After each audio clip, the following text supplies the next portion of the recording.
Good afternoon. My name is Hugh Sung. I'm the assistant of the oral history program here at the Battleship New Jersey, which docked here in Camden, New Jersey. And today is Monday, March 25th of 2019, and we are on board the Battleship New Jersey, and our interview guest is Mr. Richard Hill. Mr. Hill is a Navy veteran who served as a machinist mate on board the Battleship New Jersey. He enlisted in the Navy in, it was 1964, correct? Okay. And you served all the way until 1970. Yes. And you served on many ships, including the Battleship New Jersey, which we are on board today. So without further ado, I want to welcome you back, Mr. Hill, to the Battleship New Jersey. And this is, what was it, your third visit? Yeah. Okay. How's it feel to be back, sir? It's scary. Because there are things that I see and remember when I come back each time. Absolutely. I'm sure many feel that way when they revisit a place like this. Okay, so let's begin by asking your current age, sir. I am 72. Okay. And how did you get involved with the U.S. Navy? So why don't you talk about growing up in the 1950s and you eventually joined the Navy? Well, I was born in Baltimore. I was raised in Baltimore. I went to Catholic grade school through the 8th grade. Then I went to City College Baltimore City College for high school. At that time, I don't really think I knew that much about problems because we had a diverse population at City College. There was everybody. Black, Jewish, Caucasian, you name it, just pick one. Okay. And I think there was more Jewish than there were anything else. All right. Now you said this is Baltimore, correct? Yep. All right, yes, sir. You can continue. So my grades were okay, and I knew that I wasn't going to college, so my father suggested that I join the military. And his thought was I would not go into anything but the Navy because that way it was a good chance that I would not get shot. So with that, I enlisted in the Navy in September '64. Went to boot camp in San Diego, California because I got to pick where I was going. Because I did so well on the entrance exam that they were kind of surprised and pleased that somebody would come in with that kind of capability. Okay. And the test was to find out what my rate would be, and they found out quickly that I fixed things. So they said, okay, we're going to make you a machinist mate. That's how I got my rate to start with. And over time, it turned out that it was probably a good choice because it taught me a lot from the time I was in until afterwards. And my naval time helped me later on with what I did for a living after the Navy. Okay. All right, absolutely, sir. So is there anything you remember from boot camp in San Diego?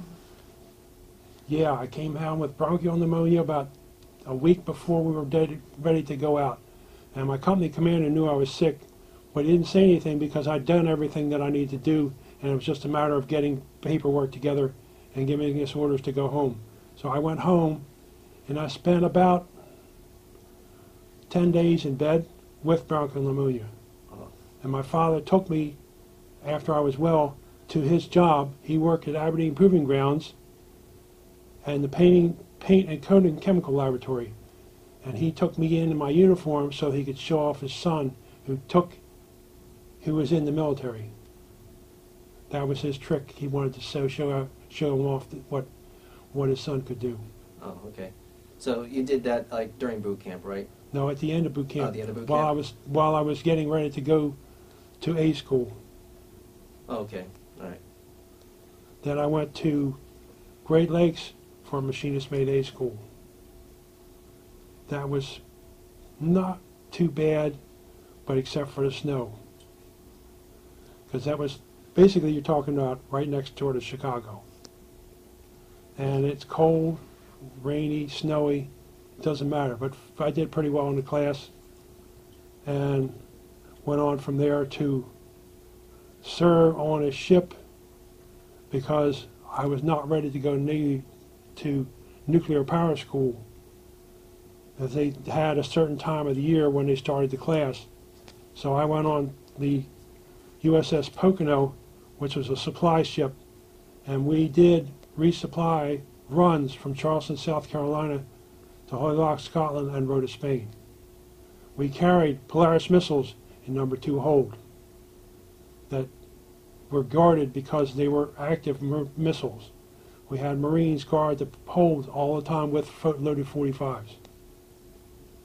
And then when the fine time came that I went to go get my orders to go to school, I went to Bainbridge, Maryland, to beginning nuclear power school. At that point, I spent 6 months learning all you need to know about nuclear power, literally, from one end to the other. Okay. And you spent 8 hours a day, 5 days a week, going to school, and an average of 3 to 4 hours a night doing homework in a secure room because everything was classified. Or not, but most of it was just confidential information, but there was some stuff that was secret. Okay. And we couldn't leave the room with anything we had. Even our scrap paper, we had to throw that away in a secure area. All right. So you're being trained for nuclear. Nuclear engineer. Okay. All right. From there, I went to West Milton Site, Schenectady, New York, to learn how to do operational nuclear power. We had 2 ships, or 2 plants. One was a destroyer plant, and one was a sub plant. I trained on a sub plant. And it was a twin-engined sub. Had 2 reactors on it. It was the biggest sub you could ever imagine, because just the one sub plant was huge. To have 2 was something else to see.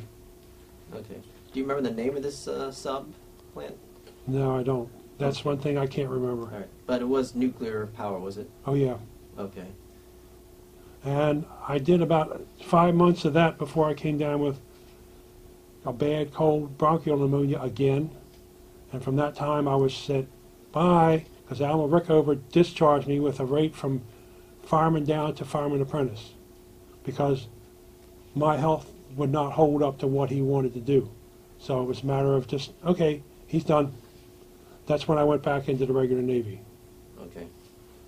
And then I went on to the USS Alcor, again, a resupply ship. And this one was back and forth for a few months, and then all of a sudden I got orders to go to New Jersey.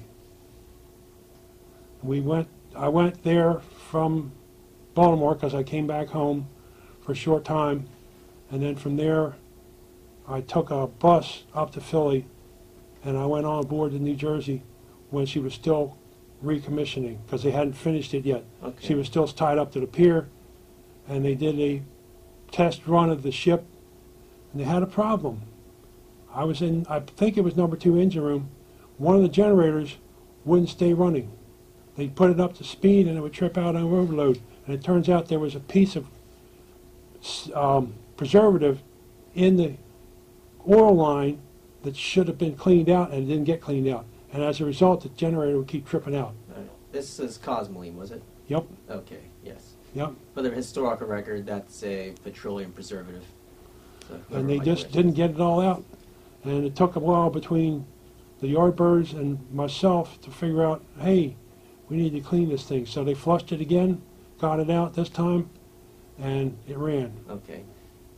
Just pausing for a little bit. This was 1968 or 67? 67. Okay, because that's like during the height of the Vietnam War, and when they selected New Jersey to go to Vietnam. Yes. Yes. Also, for the historical record, during this time, there was a lot of, politics and controversy over the war. Is there anything you remember from there? From 1965, I remember very, very well, because I came home on leave and there was a problem. Martin Luther King got shot. Then they had the riots in Baltimore City. The governor declared a state of emergency. They had state troopers and National Guard literally on every other corner. Because I remember my father taking me down to the bus station to get me back to my base from Baltimore. And that's the first time, the major time, that I can remember that it was that bad. As far as protests about Vietnam and everything, I didn't get involved in that, and I didn't see much of it to really talk about. I think I really missed most of it because I spent my 6 years in the Navy when all that really happened. Okay, all right. Just for the historical record, because that's something a lot of researchers might want to know about. Oh, So, sure. Okay. Yeah. So back to the New Jersey. When you saw the ship for the first time, what did you think of the ship? I stood there for a number of minutes just looking at her because I had served on ships, but that was like 5 times as big as anything I'd ever seen before. And you see guns bristling out all over the place. I mean, you're talking, this ship has 6 twin 5-inch melts. In Vietnam era, it had 10 twin 5-inch melts. No Harpoon missiles, no Phalanx missiles, Tomahawk missiles, and no Phalanx system. All that was not here. That was not done until the 80s. So we had nothing but heat-seeking missiles and 5-inch and 16-inch. That was it. We didn't have any machine guns or anything like that. All right. Now, you saw 2 of the sisters there, did you? Yes, I did. Okay. I went to Wisconsin, tied up with lots and lots of anchor chain, literally next to one another. Okay, because I believe the New Jersey was in between, and they had to tow one of the others out. Yeah, I think that's correct. I remember seeing them, but I didn't see them tow the New Jersey out. When I came on board, she was already tied up to a pier. Okay. And at that point, they'd already fired up the boilers to find out how they behaved. All right. And that's when you encountered that engine problem, right? Yep. Okay. Well, actually, that was the turbo generator. That was not the main engine. Okay. That was one of the turbo generators. We couldn't keep it online. Every time they put it up to speed, it would just sit there and overspeed and trip out. All right, sir. Do you remember the commissioning ceremony? Yeah, I do. Okay. I stood on deck, literally at attention while they had the commissioning ceremony. And half my family was there because my father, my younger brother, two younger brothers. I don't remember my older brother came. I don't think he did. But I know that the 2 younger brothers and my father came, because to my father it was something to see his son on a ship that was one of a kind. Absolutely, sir. So after the commissioning ceremony, did you go to sea trials? Yes, we did. Okay. Anything you remember from there? Oh, yeah. We had a problem, a major problem. They started up the plant, and they started going to full power, and the boilers ran out of water. So they shut the boilers down completely. That shut down the entire ship. There was nothing left except emergency generator. It turns out they had not set the speed correctly on the feed water pumps to provide enough water for a full power run. So the Yardbirds had to go back and retune the feed water pumps so that we could do a full power run. Okay. There were still Yardbirds on board, right? Oh, yeah. Okay. Oh, yeah.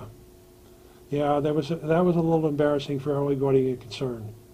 But once we got it straightened out, we did our full power run, and she maintained it for about 6 hours. Okay. Better than 30 knots. All right. And you were in the Atlantic at this time, right? Oh, yes. Okay.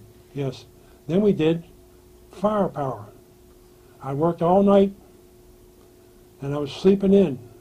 Next thing I know, the 16-inch is going off, and there's a fluorescent tube that came out of the light over its head and come down and hit me in the face.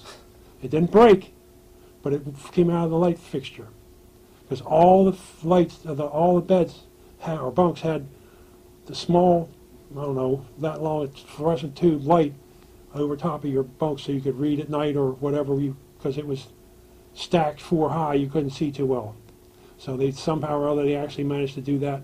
And they also put central air conditioning in during Vietnam era, because it was miserable in there. But with the air conditioning, it was comfortable. Okay. Yeah, the ship didn't get it until that time. No. Yeah.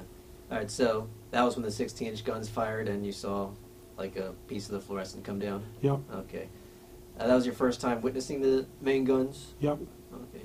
Did you ever watch them fire while you were on deck? I have somewhere a picture of me taking the first 2 turrets, firing, 5 out of 6 barrels firing, and the picture was taken by an Instamatic 400 camera, and it was blown up by an 8.5 by 11 picture, and the whole picture was nothing but flame. You could see one barrel, middle barrel on number 1 turret hanging down because it was a hang fire, but everything else just fired, and there was nothing but a wall of flame. Okay. It's one of the pictures you have with you? That I had with me that should be in one of those books. Okay. Well, if we have time, we could look for it. Don't worry. What about the 5-inch guns firing? Anything you can talk about them? Now, I just remember how when we ran out of 5-inch projectiles, anybody E5, right below E5 got to help load them.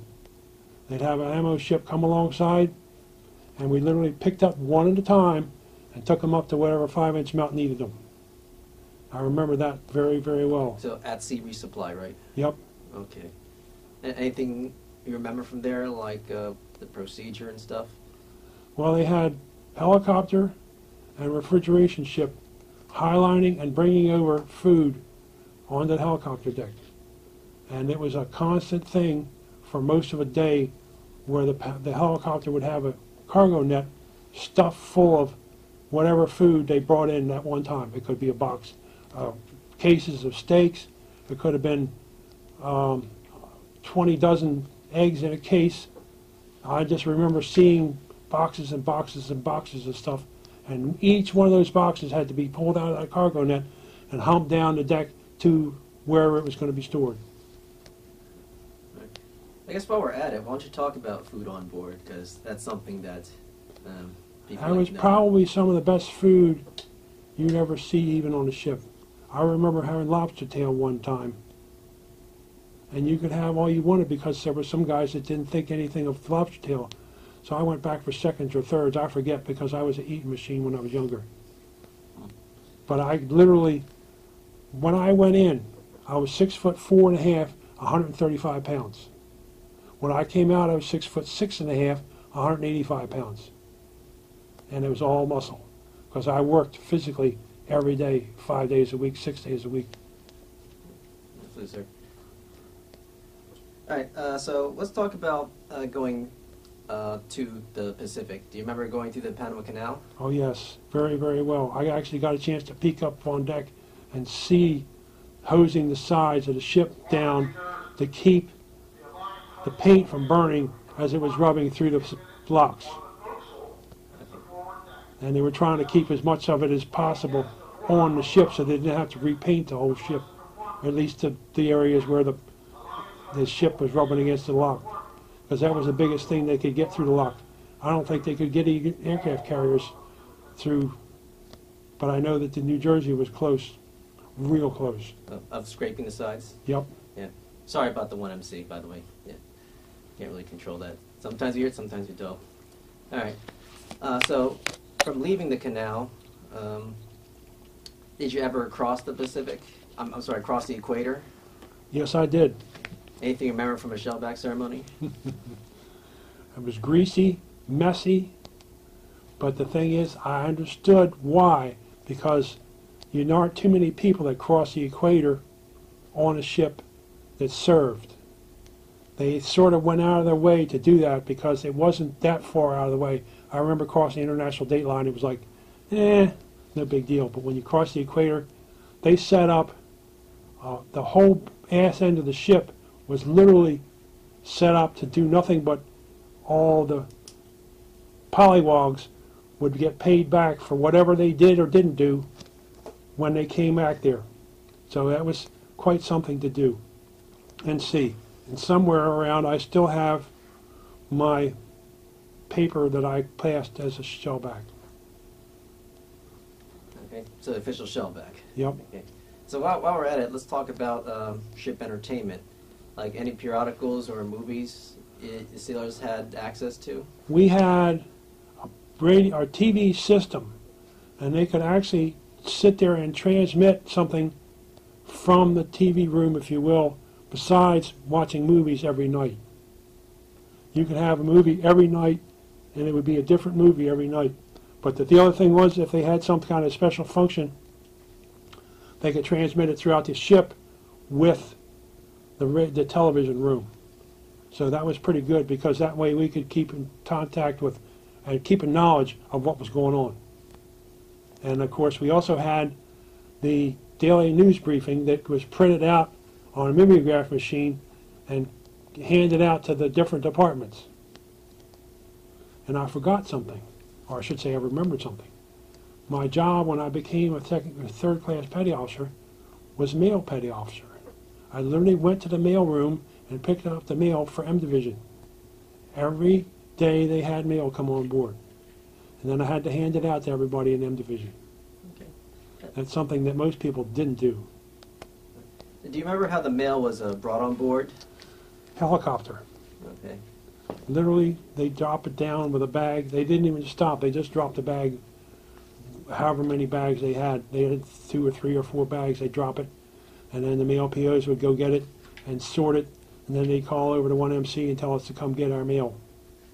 Okay. And that was my job, was to come get the mail for the M Division Right. Now, sailors were also able to receive packages, right? all the time. Okay. All of us got packages. Right. Depending upon what kind of sweetheart you had or what kind of family you had, you never knew what you were going to have. Right. Any interesting thing you remember? Now, I got lots of different letters. My sister was stationed in Hawaii with my uncle. My uncle was a Master Chief Electronics Technician.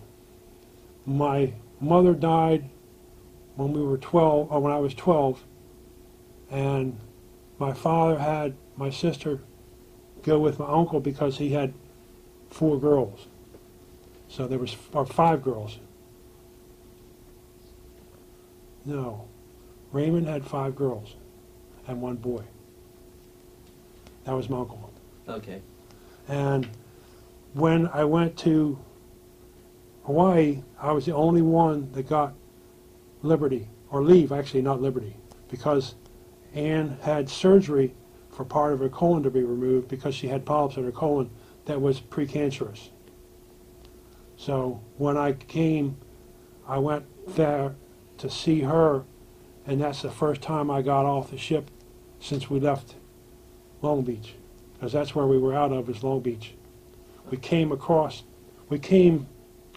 through the Panama Canal and went to San Diego, but our port was Long Beach. Okay. That's where we left to go to Pacific. All right. Now, at some point during this time, you had to leave the ship, right? Well, we did a full tour on the Vietnam line, and we went to Singapore because I remember that distinctly. I got a letter from grandmother telling me that my father was in the hospital. From that point on, I took it up to the division officer. Next thing I know, I'm going to see the assistant engineering officer, then the engineering officer.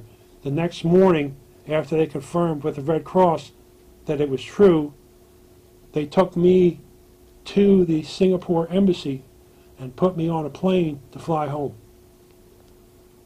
And they got me a temporary passport, everything. The guy that was in the embassy really went out of his way to get me together and get my stuff on this plane. And I flew from Singapore to Bangkok. I had to pay for that, and that was the last thing I paid for. From Bangkok to, oh, come on, brain. Hawaii? Yeah, I think it was Hawaii.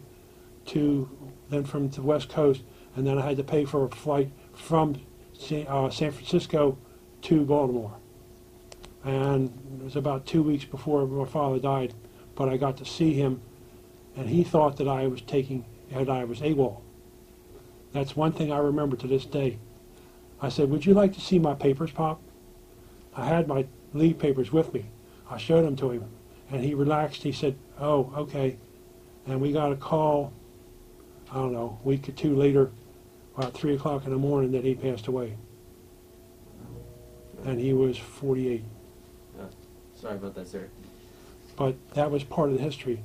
Once I got finished there, then I went back to the West Coast, and from there I went to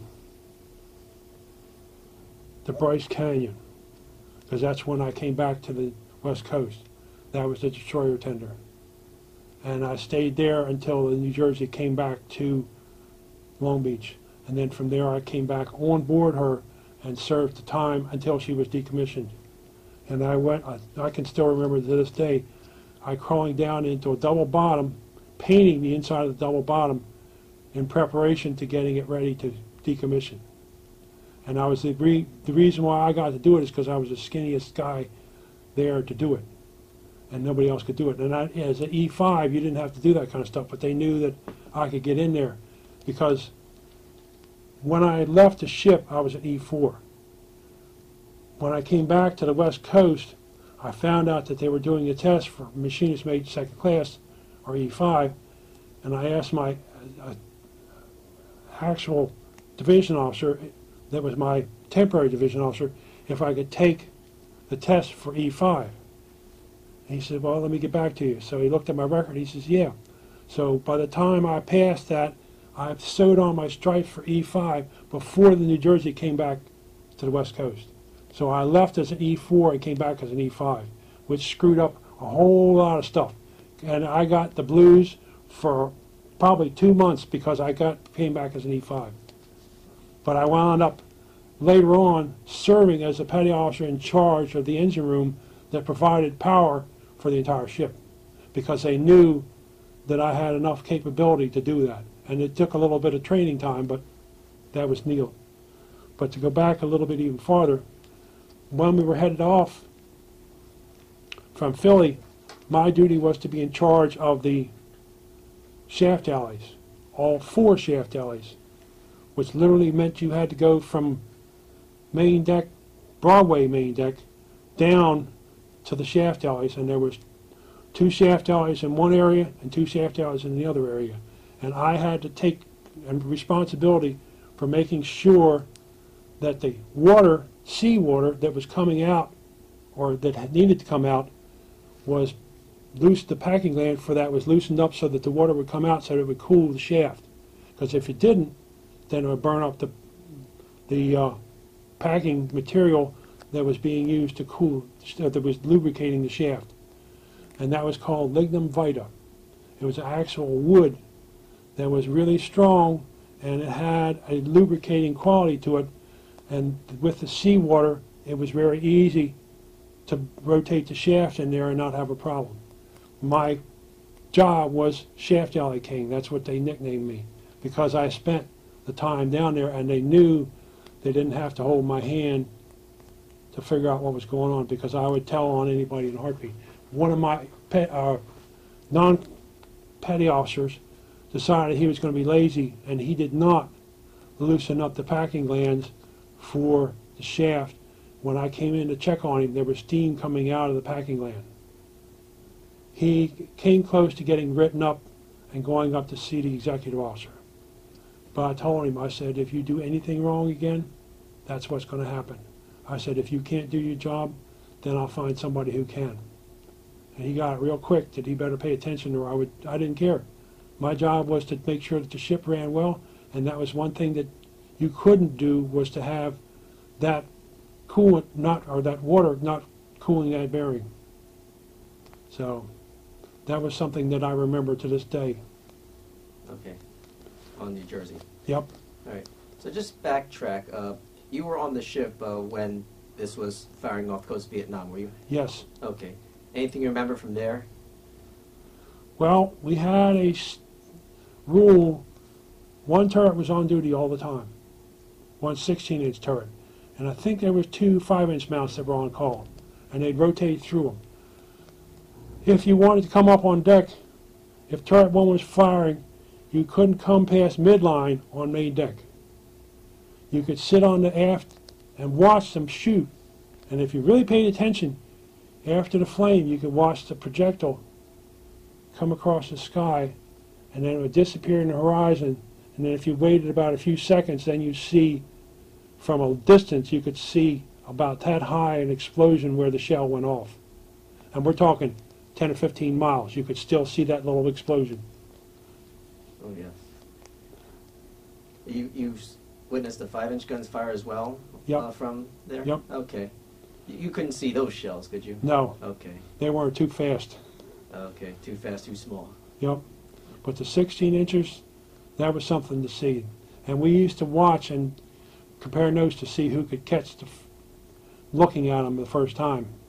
And it took a little while, but eventually we could do it pretty well to where we'd see them literally coming out of the end of the barrel. But you had to wait and see how long it took them to line up, because the barrel would stay put. The ship would be moving.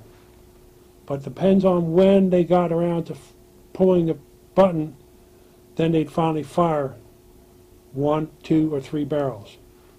But you had to wait, because even if they pulled the trigger down below until they did it up above, nothing happened. Oh, yes, sir. So you sit there and just wait and twiddle your fingers.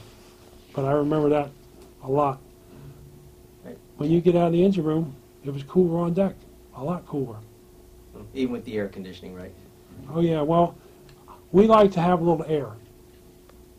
And to me, that was the coolest thing, was to come up on deck and just see what was going on.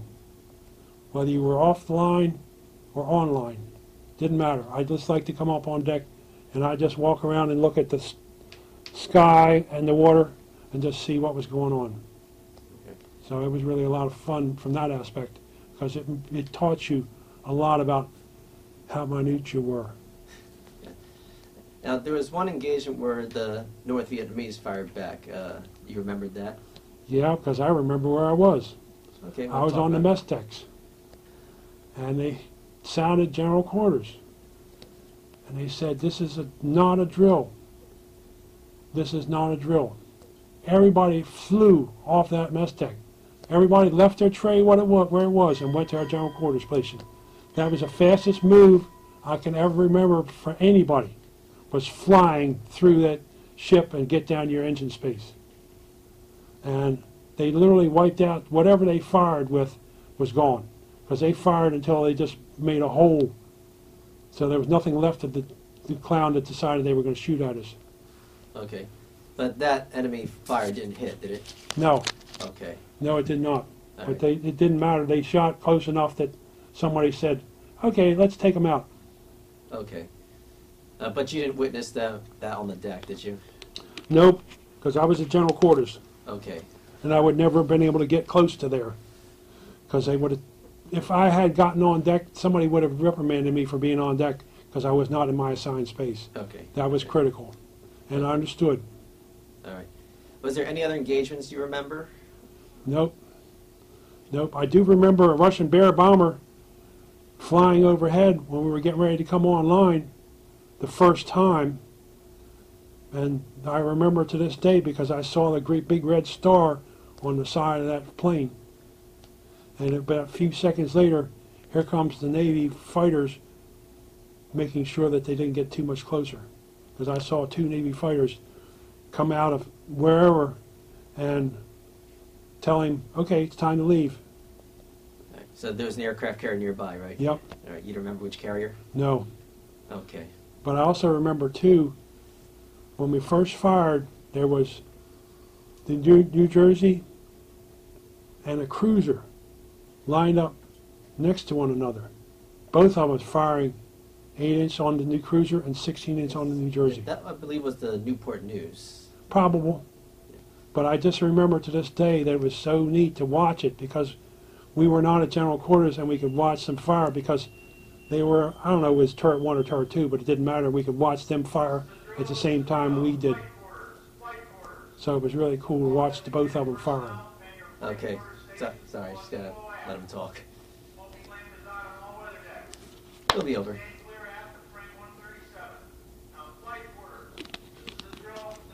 Okay, so the New Jersey and Newport News were firing alongside each other, right? Yep. Okay. All right. Do you remember any of the gunfiring happening at, like, in the middle of the night? Oh, yeah. All right, because there was one engagement, I believe it was February 27th of '69. The New Jersey was firing from 0 No, to that wouldn't have 100. been me, because I was not on the ship at the time. Oh, okay, yeah. But Because I was still in California. okay, all right. Because it was a time when New Jersey was firing from like 0-100 to 0-500. That sounds like the 5-inch guns, Okay, because there was no way in the world they could fire that many for that long. But I remember a picture in the cruise book showing 5-inch canisters, literally 40 or 50 of them littering the deck from the powder, because the 5-inch had a projectile and a powder can. And the powder can was literally disposed of once they unloaded and reloaded then it would come out the end of the mount and on the deck, and they were just strewn all over the deck, and they didn't care. They just let them go. Okay. Yeah. Yeah, I think I've seen those photos before. Yeah. More than one. Okay. A few things I remember you mentioned. You said you had an injury and broke a tooth, right? Yes, I did. So that's a nice opportunity to talk about the ship's dental service. So why don't you share that? I left the shaft alley, came up to the top, to basically the level of Broadway, and I hit my head on a winch that somebody had left down, and I automatically ducked because I knew that if I didn't, I would probably crack my head wide open. So I came down and smashed my left buck tooth on the hatch coming for the hatch down to the shaft alley. The only thing that was holding it together was the nerve. You could see the black nerve literally hanging in midair. Oh, so that must have been painful. So I went to the dental office, and the guy was a full commander that did the work. So he pulled it out, and he had a dental tech build me a temporary plate made out of plastic and wire and a false tooth. And then for once my mouth healed up, then they made a gold plate with a tooth, which I managed to drop at home and bend it. And it really wobbled back and forth in my mouth.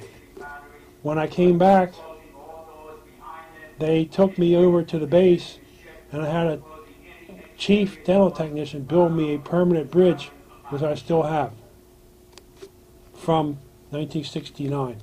Okay. This was when you came back? When I came back from my father's death, Okay. and I came back to Long Beach, and I told him, I said I need to see the dentist because it was, I bent it. They were like, okay. So that's when I got the permanent bridge that I still have now. Okay. So that speaks well of dental, everything that they did. They did a good job with my mouth. Okay. Do you recall them ever doing basic cleaning, or was it only for injuries? Oh no, they was cleaning. They had a long list of people, and they just rotated us through. But that was, for me, that was nice to know that they had a capability of responding to an emergency in a timely fashion. Okay. All right. When I was in boot camp, I had 2 wisdom teeth pulled. So that started right there. And the reason why they pulled them is because they weren't coming in straight. So that seems to have been a family tradition. Yeah. Oh yeah, I can remember that.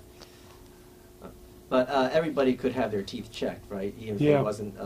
Yep, Okay. yep. All right. Okay. So you said you never really interacted with Captain Snyder, but you did meet him. Yep.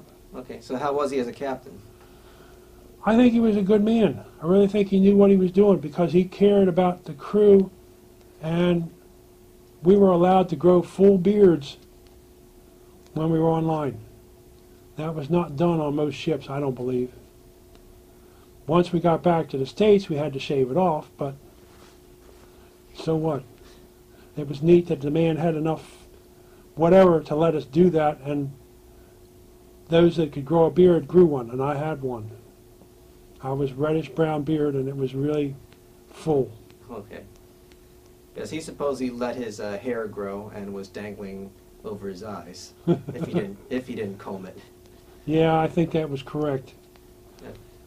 Okay, and he would have that in front of like VIP, and he didn't really care. Yeah. No, he struck me as probably one of the few people that high up that really seemed to care about it. Because you have a captain, to put it bluntly, he's God. Because he's on a ship and there is nobody else to appeal to. So you are what happens with him. And fortunately, I never had a problem with that. The only time I had any issues was when I got out of nuclear power school, the second half, and that was the only time that I was ever up for any kind of quote-unquote disciplinary, and that wasn't, as far as I'm concerned, that was medical. Okay. All right, understood. Also, while the ship was in Vietnam, it would serve as R&R, or rest and relief, for Marines and soldiers. Do you remember Yep. them coming on board?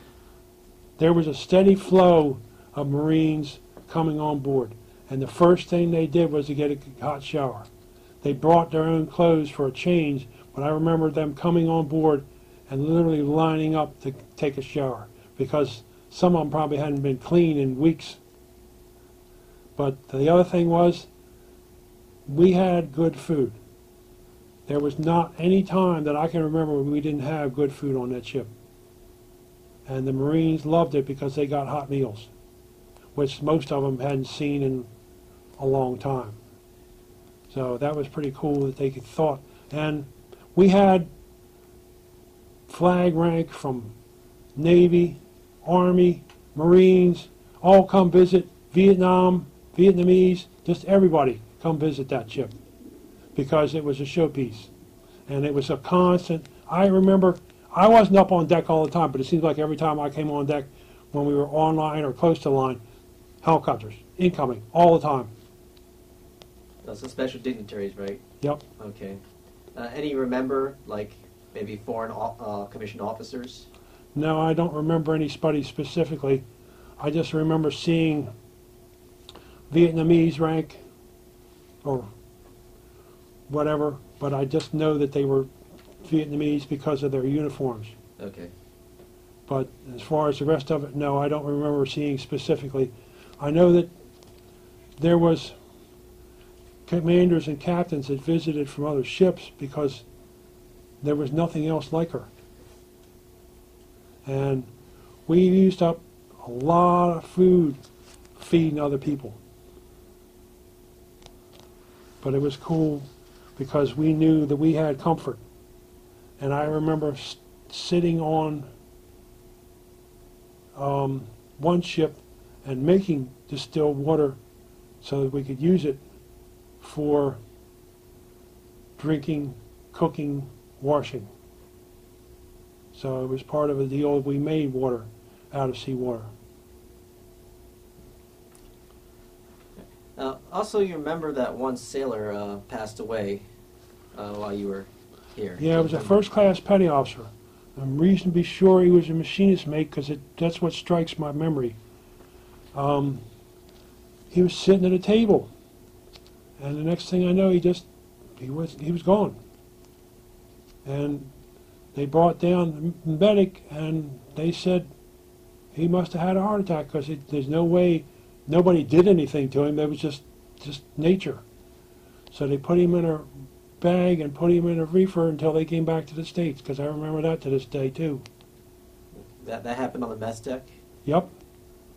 No, it happened in the quarters, in the M Division quarters. It was not on the mess deck. Oh, okay. Did they try to resuscitate him on the spot, or did they take him to one of the I think they members? tried to do something on the spot, but it was pretty quick that there wasn't going to be anything that they could do. Okay. But they just literally, as soon as we knew what was going on, we alerted somebody to get down there and check him out. Right. So Corpsman and so Corpsman responded? Yep, and I think with enough guys, we might have had a small doctor on board too. Because if we had a commander for the dental, we must have had at least a lieutenant commander for the doctor. Yeah, Because you're talking 1,700 crew. yeah, I think I remember their names, Dr. Quinby and Dr. Dunn. Those names ring a bell? Dr. Dunn rings a name, definitely. Okay. All right, because I believe he was one of 2 surgeons on board. Any trips to sick bay you remember? No, I wasn't. I was too busy doing. I don't remember going to sick bay for much of anything. Okay. Later on, in another ship, I had a strep throat infection, and I went to get tetracycline and it took a few days before it kicked in, and I remember that real well.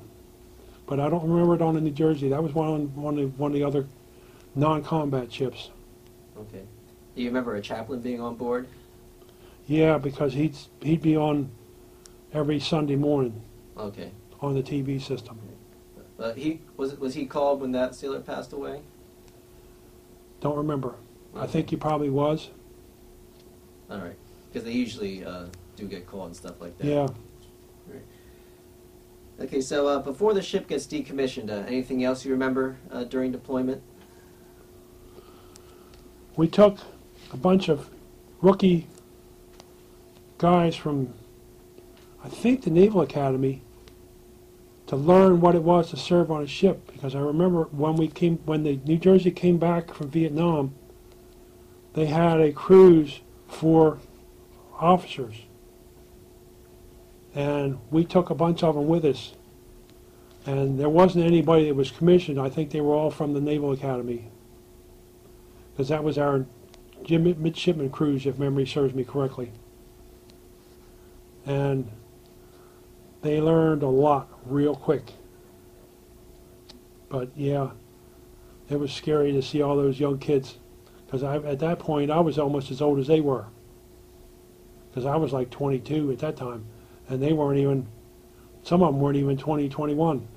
Because they were still in their middle years of Naval Academy. Okay. All right, so why don't you talk about decommissioning, like when the ship made it back and receiving the word that the ship was not going to go on for another tour?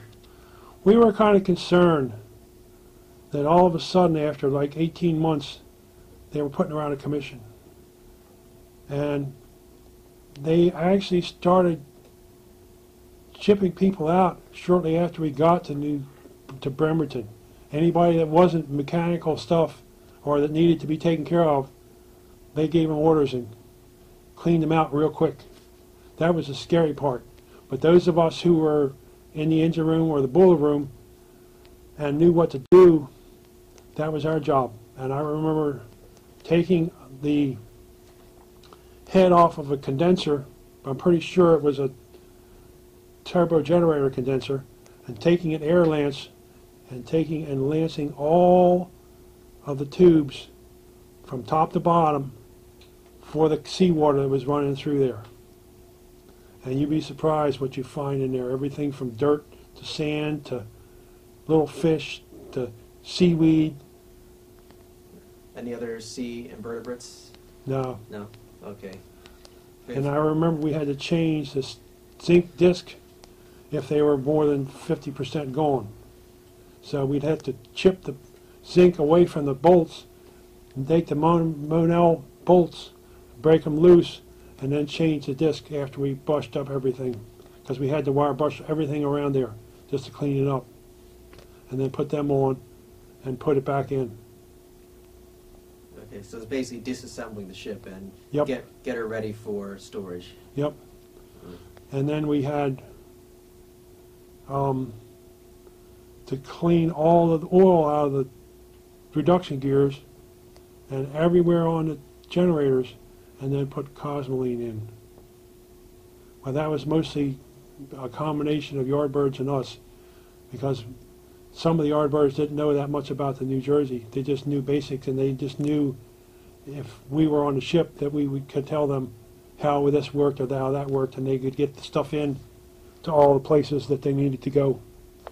Okay. Do you remember talks amongst your fellow crew members about the ship being decommissioned and like the justification of the politics within it? Well, we thought most of it was due to one word, money. Because it cost, what I understand, about $1 million a month to keep her running. That was my understanding back then. And I don't doubt it, because we burnt lots of fuel and shot up a lot of ammo. And that was a lot of money that they had to use to keep things going. So I'm sure that was the majority of the reason why. Okay. Yeah. At least from my aspect. Okay. I didn't hear anybody. I imagine there was a couple people who grumbled about the ship being put out of commission. Why? But it's like it was part of what it was. It was nothing surprising. Okay.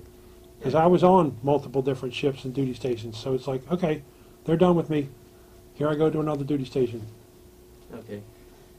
The command was transferred from Captain Snyder to Captain Peniston. Yep. You don't ever recall seeing Captain Peniston? I did from a distance, but nothing close up. Okay. All right. Anything you remember from the ceremony? Well, it was literally kind of quiet because most of us knew that it was time, and it was just a matter of going through the ceremony and then packing our stuff and going home, and then from there to our new duty station. And in my case, I went to the destroyer tender out of Long Beach, and then from there we went to the Philippines and spent 6 months in the Philippines doing destroyer tender duty, or tender duty, everything and anything. I remember going over with the chief to find out what was wrong with the laundry machine, and between the two of us we figured it out. But it was not something that either one of us had dealt with before. So it was just a matter of finding out. And when I was on the prairie, I was in charge of half the A division. The only half I wasn't in charge of was refrigeration and air conditioning. I did everything else: laundry, galley, bake shop, hot water, diesel generator, diesel engine, boats, all that sort of stuff. I was responsible for it. During wartime, that position was a chief position, and I was an E5. So that was a little scary. Finally, towards the end, they decided they had an engineman that was on there that needed to come to work and take care of the boats and the generator, so that was somebody else's trouble. But I worked with the chief engineer on a generator problem. We had a 3-cylinder generator. The pistons were about 2 feet across and about 7 feet tall. 3 cylinders, that big. And it was like maybe 100 horsepower, but it was enough to give us power to light off stuff and put stuff online. The problem was it wouldn't run. So my job was to figure out what was going on. We had a air blockage, as it turns out, even with an overhead tank. Because usually with an overhead tank, it's not airbound. It never gets airbound, so I thought.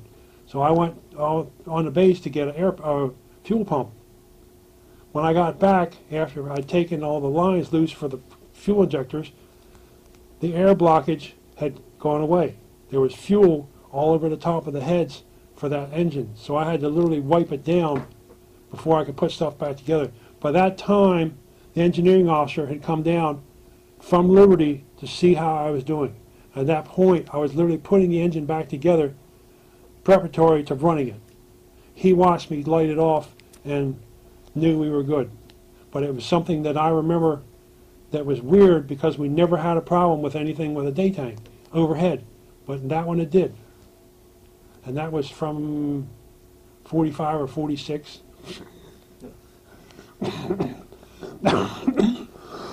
That was 20-some years later. Okay. Okay, continue, sir. We had 4 engines always online. Well, we had a steam leak on an 18-inch line shortly after I came from the boiler room to the engine room. And it wasn't a major leak, but we could tell it was going to be, because it was steam just a little tiny wisp out. So as soon as we found out, we shut down the engine and we limped in on 3 screws. It took us about 2 days to change that gasket out, because we had to sit there and take bolts that heads were about 2.5 inches across. The shaft of the bolt was about 1.25 inches to 1.5 inches, and we had about 16 of them on that flange. So we had to take all of them loose, clean them up, put NSCs on them, and then we had to force the flange apart to get the old gasket out and put a new one in. Then we could take the wedges out and bolt down all the bolts. When we got it tightened, then we put steam on there. Then we shut it down, tightened them up again, And then we did it again. Twice we heated it up before we put it back online. But we literally got tightening done both times. And we were using what they call a slugging wrench, which is a square-headed base that you use a maul to beat on. And it was a 12-point wrench that you literally put on there, and you held it on with your hand, and you better be wearing gloves because it was so much vibration that it would hurt you. And you beat on those bolts or those wrenches to tighten up the bolts, and it took a long time to do that. Now, we didn't work about 8 hours a day, but still, that was still about 2 days worth of work to do it. So I remember, that's why I wrote some of these notes down. And that's the last one I remember. Everything else we've talked about. Okay. All right, so let's talk about you leaving the Navy. So the New Jersey was decommissioned in 1969, Yep. but you're in the Navy for about 1 more year? Yep. Okay, so why don't you talk about that prior to discharge? Well, I got put on the USS Prairie, and we spent our 6 months on the ship. On the ship. We spent about 6 months in the Philippines stationed there because we steamed all of about 15 knots to get there. Unfortunately, not like the New Jersey where 15 knots was cruising speed. 15 knots was all we could get with one screw. And it had a moan in the gears for the reduction gears. When we got up about 16 knots, it literally, you could hear it moaning. And it was literally, once you got used to it, it was fine. But before that, it was a little scary because you didn't realize what was going on. So when I got finished that, we had auxiliary stuff that I took care of, which included cranes, pumps, all that sort of stuff. And I had 3 guys under me, and there was one guy who was an engineman, third class, E3 engineman, and he liked to go ride horses on weekends, bucking bronco horses and cows. And he was so sore when he came back, he didn't like to do anything. Well, I decided to check up on him one time. He was supposed to grease fittings on this crane, and he didn't grease anything. I said, okay, you get back there and grease every fitting on there, and if you miss another one, we're going up and see the XO. That's all there is to it. But, I said, there's no buts. You need to do what you're told to do. If you have no respect for me, then you need to have respect for the equipment that you're supposed to take care of. So, there it is. I had a division officer that wanted me bad to ship over, but I had seen enough, and I knew that if I spent any more time in the Navy, I'd spend most of my time at sea, because that's what a machinist mate does. There's very few places on land that have had places that would take a second class or a first class machinist mate to work. So I decided, okay, I'm done. It's time for me to go. And I left in about, well, sometime, 1st of September, it shows here. So that was my time. And then from there I got orders to go to Baltimore, where I used to live on Maryland Avenue, 2834 Maryland Avenue, which is where I came from 6 years before. But the family still owned it, so I came back there for a while. So that's pretty much all I can remember. Okay, sir. That's a lot you remember, sir. All right. So looking back, is there any impact the Navy had on your life that you'd like to talk about?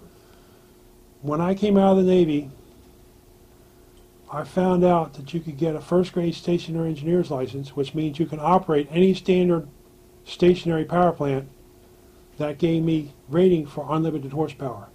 3 months after I got out of the Navy, I had my first grade license, based on talking to a guy who was a chief engineer at a hospital And he found out that what I did, he signed my application and said, go for it. So I took the test and passed it, but I didn't because I thought I would pass it, and it turns out I didn't. So I went down, I got a letter stating I needed to go down to the engineering board for examination. The guy who examined me was the head of the examining board. When I left there, I had my first grade license in my hand because he said, you know more about marine than these guys will ever know about stationary. He said, you could pick it up real quick. He said, all the stuff you've told me, you know what you're doing. So I maintained that license until I turned 70. That was my starting place when I went to work after some college, and I used that when I started working for the state, and I retired from the state of Maryland with almost 35 years. 5 years credit with military time. So actually I did less than 30 years with the state, but because I spent 6 years in the Navy, they gave me credit for 5 years, and that was what I did.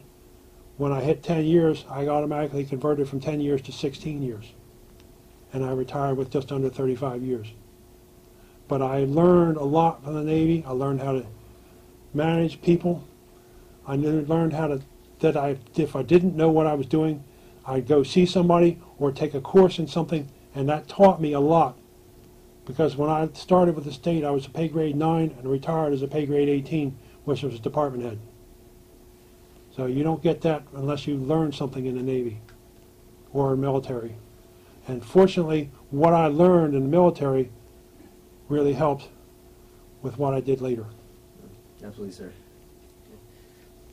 All right, so when was the first time you were back on this ship? 3 years ago? Okay. Yeah, roughly three or 4. No, maybe longer than that. No. It would have to be closer to 5 or 6 years.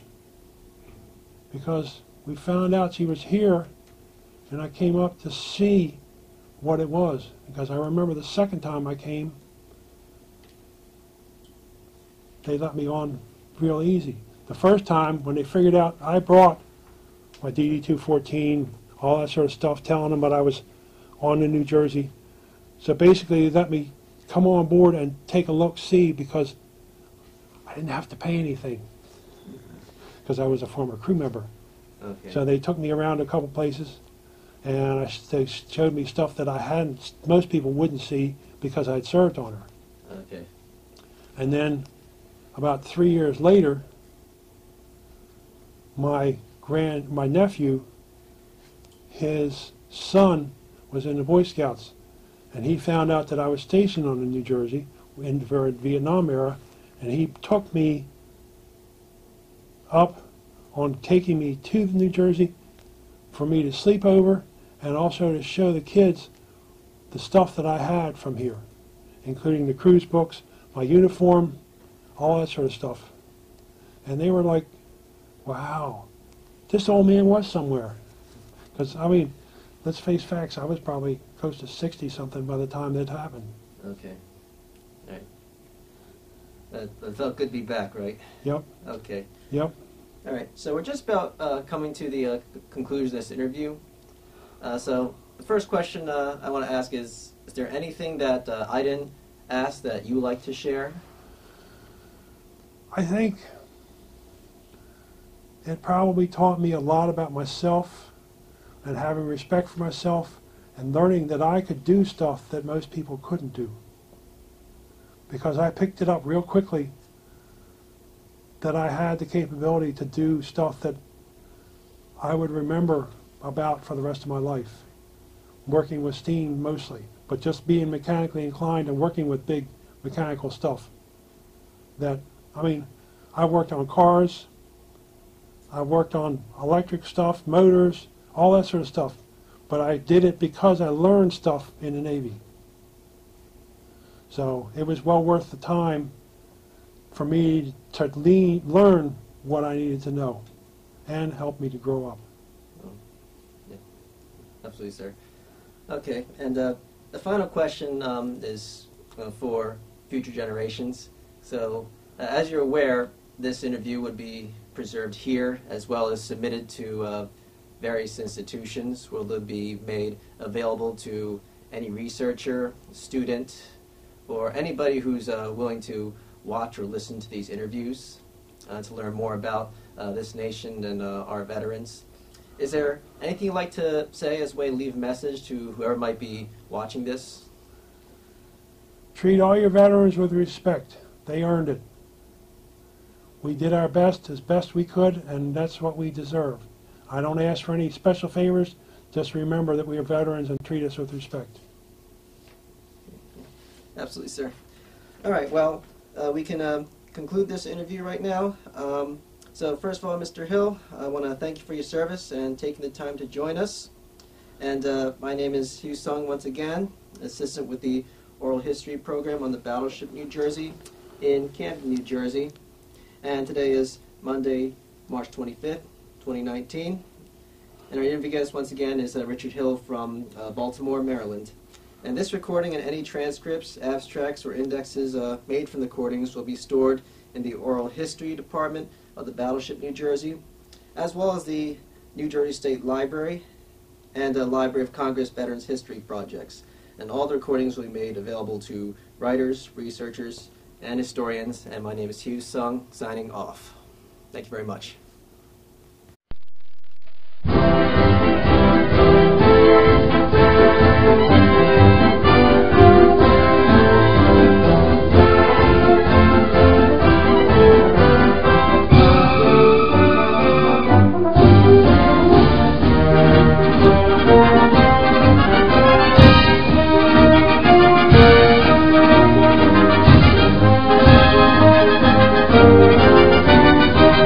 Thank you.